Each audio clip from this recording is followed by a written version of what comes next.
O Emerson Benedito, cadê o Daverson Nicola? Emerson, conversando com o pessoal lá do Fortaleza, até pedi, ó, quando fechar vocês me avisam. Não, avisem, beleza? Então, mas ainda não há autorização do pessoal do Atlético para a liberação do jogador, tá? Existia uma negociação do Daverson com o Fortaleza. Em determinado momento, o Cuca pediu que o Daverson fosse liberado e, em troca, o Pochettino fosse incluído no negócio. O pessoal do Fortaleza concordou com a negociação, mas dentro do Atlético não houve um consenso em relação ao Pochettino. Então, as partes estão tentando chegar a um denominador comum. Deixa eu pegar mais um superchat. Paulo Gabiroba, meu amigo torcedor do Galo.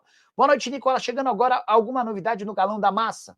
Paulo, outro dia mandei mensagem para uma pessoa do Atlético para perguntar sobre a Arena MRV. O Bruno Musi, que é o CEO do clube, fez a previsão de que o Atlético volta para o seu estádio na partida contra o Vitória, tá? Essa partida, deixa eu pegar, vou até abrir aqui o calendário de jogos do Galo, porque a gente já faz toda a análise a partir daí, né? Próximo jogo do Atlético contra o Grêmio fora de casa, estreia no Campeonato Brasileiro. Depois do jogo contra o Grêmio, o Atlético faz outro jogo na condição de visitante.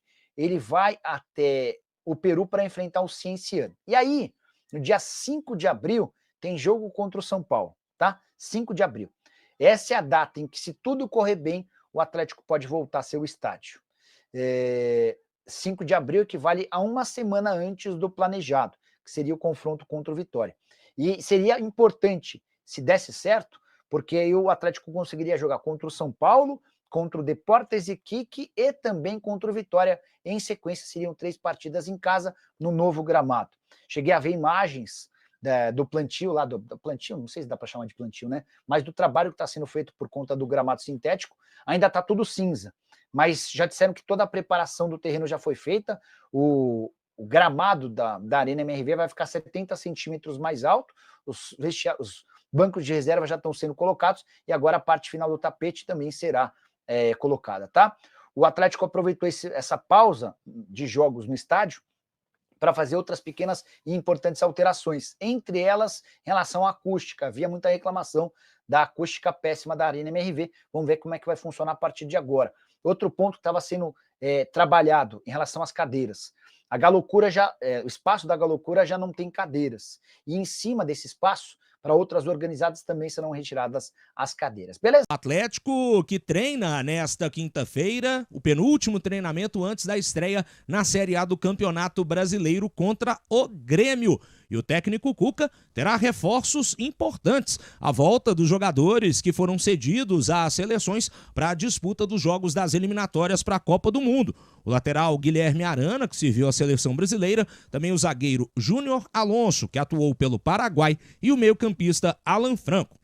Eles retornaram a Belo Horizonte nessa quarta-feira e poderão participar do treinamento, que mudou de horário. Estava marcado inicialmente para as 10 horas da manhã, mas até para dar mais tempo para que esses jogadores descansem após as viagens desgastantes, o treinamento foi mudado para o período da tarde, às 4 horas. Lembrando que na agenda do Atlético tem o último treinamento marcado para amanhã desta sexta-feira, às 8h30 da manhã, e em seguida a saída para o aeroporto de Confins, a viagem que está marcada para as 11h35 da manhã, rumo a Porto Alegre, para essa estreia na Série A do Campeonato Brasileiro.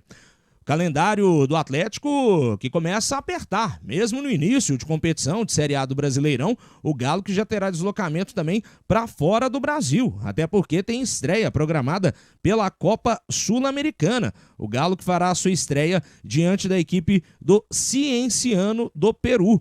Partida marcada para a próxima terça-feira, dia 1º de abril, às 9h30 da noite, horário de Brasília. No treinamento dessa quarta-feira, tivemos atualizações no departamento do Galo e o técnico Cuca terá uma baixa.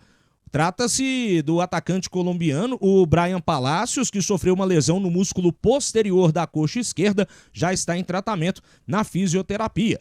Sobre as situações de Hulk e Júnior Santos, os atletas ainda estão no processo de transição, participaram de parte das atividades com o grupo e voltaram para trabalhar a parte física com o departamento de fisiologia do Galo.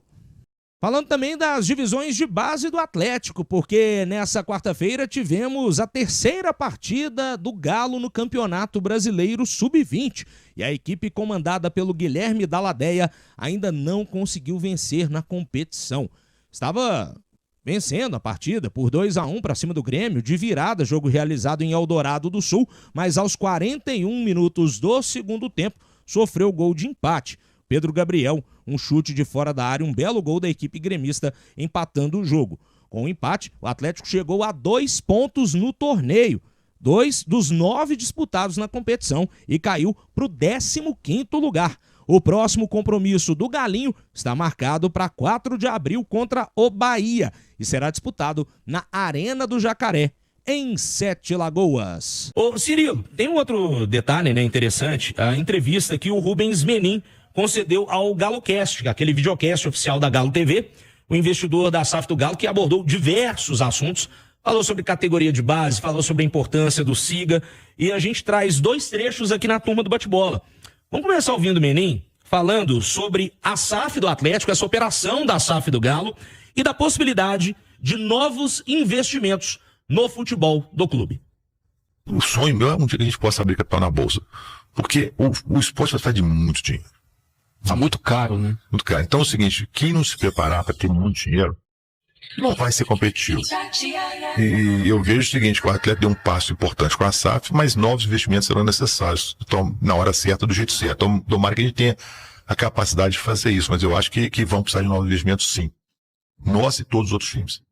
Aí o Rubens Menin, falando que o futebol tá caro, tá inflacionado, e que não vê um futuro no futebol brasileiro sem que os clubes aumentem, né, façam mais aportes financeiros, digamos assim, para investirem nos departamentos de futebol.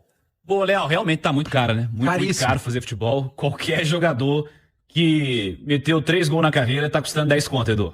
Tá caríssimo. E assim, o cara que faz muitos gols, ele custa caro mesmo, o atacante custa caro, o gol custa caro, mas não é só o atacante que tá custando isso, né, cara? Você olha hoje, zagueiro tá um valor absurdo, lateral nem se fala, volante, tá muito inflacionado. E depois das SAFs aqui no futebol brasileiro, o Simões é um cara que fala muito isso aqui, né? As SAFs chegaram no futebol com um propósito e foram para outro, né? Pelo menos algumas delas, com promessas de muito investimento e realmente fazendo muito investimento, e acostumou mal o torcedor.